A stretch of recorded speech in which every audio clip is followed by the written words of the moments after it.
અમદાવાદ મહાનગરપાલિકા દ્વારા air pollution રોકવા માટે અનેક પ્રયત્નો થઈ રહ્યા છે.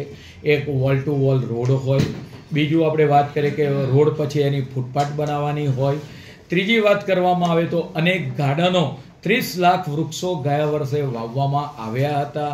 ચોથો મુદ્દો હોય સીએનજી બસ.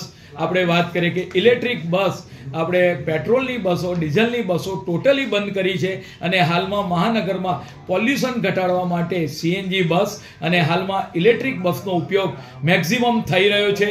તદુપરાંત આવનાર સમયગાળા દરમિયાન એર સેન્સર લગાવવા માટે જઈ રહ્યા છે કે કયા ઝોનની અંદર કેટલું પોલ્યુશન છે એ એર સેન્સરની મદદથી જાણી શકાશે અને કમાન્ડ એન્ડ કંટ્રોલ રૂમની અંદર તેની જાણ થતાં એ એરિયાની અંદર મિફ્ટ દ્વારા એ પોલ્યુશનને ડાઉન કરવામાં આવશે. આમ એર પોલ્યુશનને ઘટાડવા માટે મહાનગરપાલિકા દ્વારા તબક્કાવાર અનેક પગલાં લેવામાં આવી રહ્યા છે.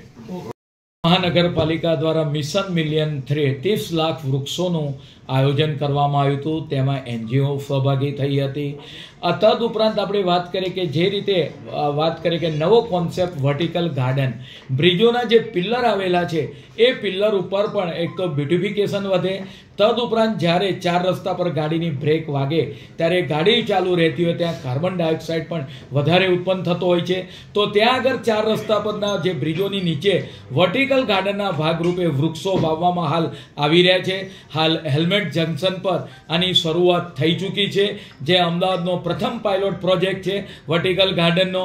ત્યાર પછી તબક્કાવાર પકવાન બ્રિજ છે અને બીજા બ્રિજો પર આ વર્ટિકલ ગાર્ડન બનાવવામાં આવશે.